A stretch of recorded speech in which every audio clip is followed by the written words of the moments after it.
Hello friends, myself Tejal Goswami અને મારી આ યુટ્યુબ ચેનલ જ્ઞાન વર્લ્ડ અચીવ યોર ગોલ માં આપ સૌનું સ્વાગત છે.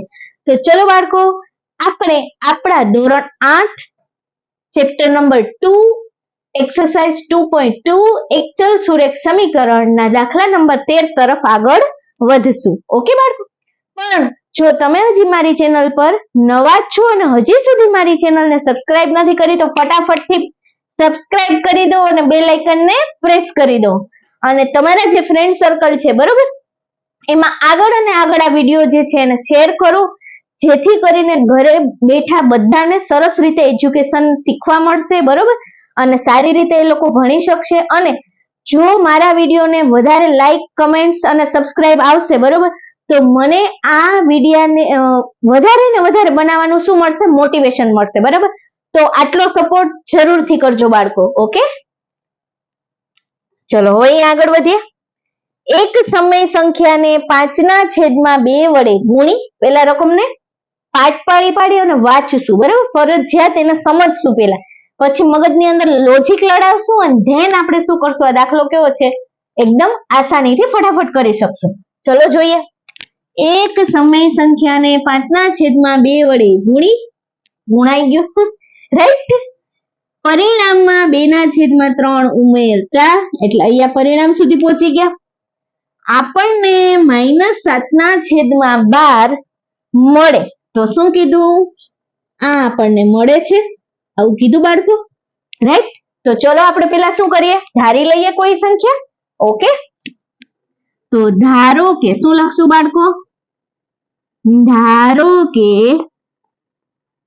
કોઈ એક સમય સંખ્યા, ધારો કે કોઈ એક સમય સંખ્યા શું છે બાળકો, x આપણે ધારી લીધી. હવે તમને એમ થાય મેડમ તમે તો દર વખતે x જ ધારો છો. You can take any letters. Okay, which one, a to z, alpha, beta, gamma, whatever, delta, તમને જે મજા આવે એ તમે અહીંયા કોઈ પણ લેટર તમે ધારી શકો છો. સમજાઈ ગયું? તમને બી ધારવો હોય, તમારે વાય ધારવો હોય, કાંઈ પણ તમે લઈ શકો છો. પરંતુ આપણને કેવી એક્સ જે છે એ આસાન પડે છે બોલવા માટે, એટલે હું સરળતાથી શું લઉં છું, એક્સ. એટલે એવું કોઈ ફરજિયાત નથી કે બધા એક્સ જ ધારવું, પણ જે ધારો એ એક દાખલાની અંદર કોમન રાખવાનું છે, પછી વારે ઘડીએ ચેન્જ થાય નહીં. ચલો આપણે અહીંયા એક્સ ધારી લીધું.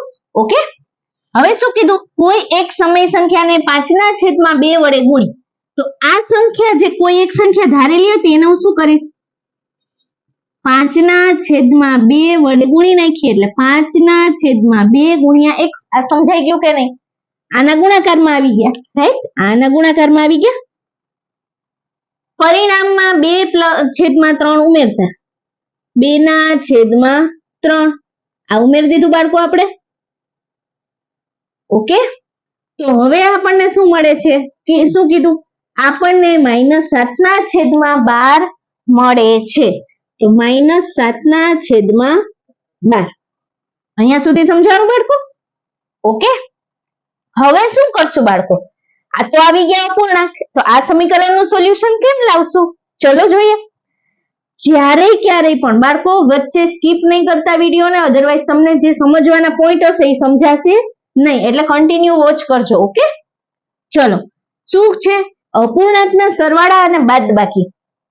અપૂર્ણાંકના સરવાળા અને બાદબાકી ક્યારે થાય બાળકો, જ્યારે તેમનો છેદ સમાન હોય ત્યારે. શું થાય, છેદ સમાન હોય ત્યારે.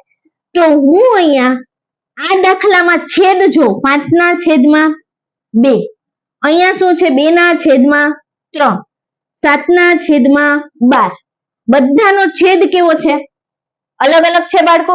તો સૌ પ્રથમ તો હું શું કરીશ, છેદને કેવો કરીશ, સમાન બનાવીશ. અને છેદને સમાન કરવા માટે શું લેવું પડે, લસા. વેરી નાઇસ બાળકો. તો ચલો લખીએ બાળકો, છેદને સમાન બનાવવા માટે શું કરીએ, લસા લેતા. છેદને સમાન કરવા માટે હું શું લઈશ, લસા લેતા. લસા કેમ લેશો, તો જો ઘણા જે છે 2, 3 અને 12 નો લસા કેટલો આવે 12. તમને મોઢે આવડી ગયું, well and good, the best. પણ જો નથી આવડતું તો આપણે શીખવાનું છે, રાઈટ? તો એ હું શું કરીશ, 2, 3 અને 12 નો લસા આ રીતે મેળવી લઈશ. જેને પણ ન આવડે એ લોકો આ રીતે સાઈડમાં નોટ કરી લેજો, બરાબર? જેને આવડે છે એને આ નોટ કરવાની, આ દર્શાવવાની જરૂર નથી દાખલાની અંદર. ચલો 2 કુ 2, 3 ના 2 ના પાડામાં 3 આવે નહીં, તો એઝ ઇટ ઇઝ એમને રહેવા દીધા. 2 છક 12. આ સમજાઈ ગયું કે નહીં બાળકો? ઓકે. હવે 2 નો પાડો હજી તો જોઈએ. 1 ના 1, 3 ના 3, કારણ કે 2 ના પાડામાં 3 આવશે નહીં. 2 તેરી 6, 2 તેરી 6. અહીંયાથી જો આ જે છે અહીંયા જાય ને એટલે આ તમને મળે. આ સમજાણું કે નહીં? તો 2 તેરી 6. હવે શું લેશું? 3 આવી ગયા, 1, 3, 3. તો 1 ને તો કઈ કાઉન્ટ કરવાનું નથી અત્યારે, કોમન છે. તો 3 નો પાડો લઈએ. 3, 1 ના 1, 3 એકુ 3, 3 એકુ 3. તો હવે અહીંયા મળ્યો એ આપણો શું છે બાળકો? જવાબ શું આવ્યું આપણી આગળ? 2 ગુણ્યા 2 ગુણ્યા 3. કેટલા આવ્યા બાળકો? 2 દુ 4, 4 તેરી 12. તો લસા કેટલો મળ્યો? 12. શું મળ્યો? 12. તો હવે અહીંયા લસા કેટલો આવશે? 12. તો લસા કેટલું થશે બાળકો? લસા બરાબર 12. ઓકે. તો હવે હું શું કરીશ બાળકો? અહીંયા જોજો ખાસ, 5 ના છેદમાં 2, આ x ના x, વત્તા ના વત્તા 2 ના છેદમાં 3 ઇઝ ઇક્વલ ટુ -7 ના છેદમાં 12. આને બોલાવવા નહીં પડે, કારણ કે આના છેદમાં તો 12 છે, તો એને મારે કઈ કરવાનું નથી. આના છેદમાં 12 લાવવા માટે મારે કેટલા વડે ગુણવા પડે? 2 6 12. નીચે 6 ચોકલેટ આપી તો ઉપર પણ કેટલી આપી દેવાની? 6. આ સમજાઈ ગયું કે નહીં? ઓકે. વન્સ અગેન, લસા કેટલો આવ્યો? 12. છેદને સરખો કરવા માટે અહીંયા આ બંનેના છેદમાં 12 નથી, અહીંયા તો 12 છે, તો આને શું કરશું? એઝ ઇટ ઇઝ રહેવા દેશું. 2 ને કેટલા વડે ગુણીએ તો 12 આવે? 6 વડે. તો 2 6 12. તો અહીંયા 6 ચોકલેટ આપી, તો ધેટ મીન્સ ઉપર પણ કેટલી આપવાની? 6. 3 ને કેટલા વડે ગુણો તો 12 આવે? 3 ચોકું 12. તો નીચે 4 ચોકલેટ, તો ઉપર પણ કેટલી ચોકલેટ આપવાની? 4. સરસ. સમજાઈ ગયું બાળકો? તેથી હવે શું કરશું બાળકો?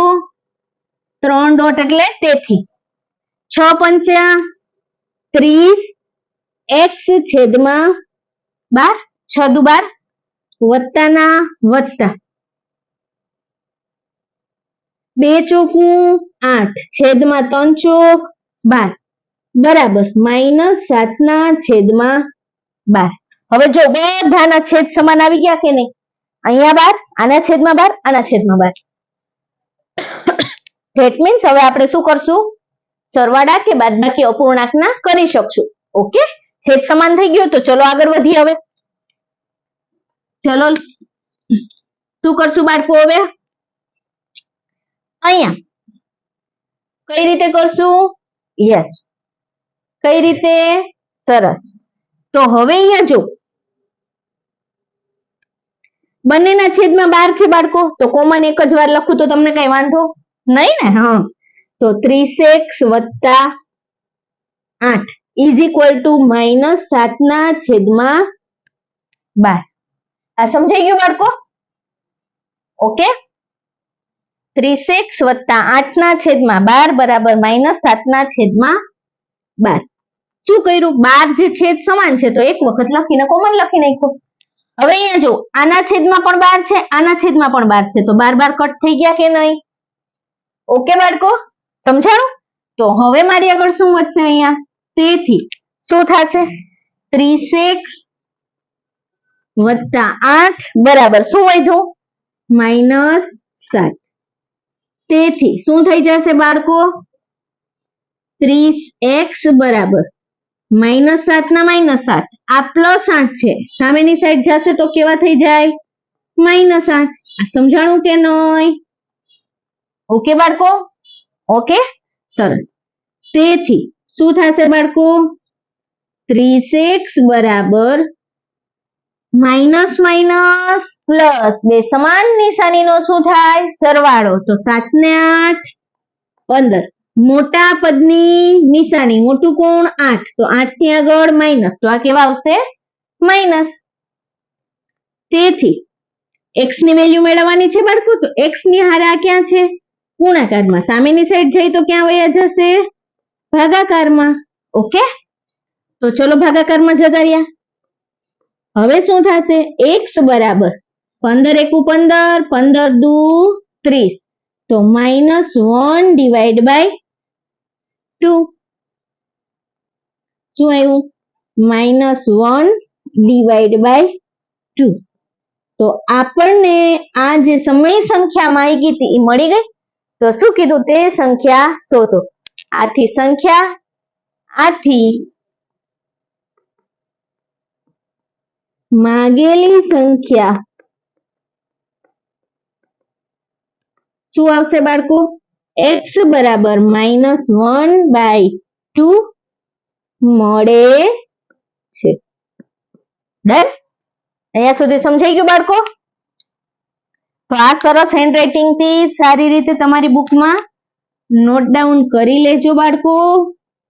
વિડીયોને પોઝ કરી અને સારા હેન્ડરાઇટિંગ થી લખી લેજો બાળકો. ઓકે, ચલો બાળકો, તો મારો આ વિડીયો તમને કેવો લાગ્યો તે કમેન્ટ સેક્શન ની અંદર જરૂર જણાવજો, બરાબર? અને આગળ તમારે કયા કયા ટોપિક જે ભણવા છે એ પણ કમેન્ટ સેક્શન ની અંદર જરૂરથી કહેજો. ઓકે, અને વિડીયોને ખૂબ ખૂબ આગળ સુધી તમારા ગ્રુપમાં, તમારા ફ્રેન્ડ સર્કલની અંદર શેર કરજો. Okay, thank you so much બાળકો.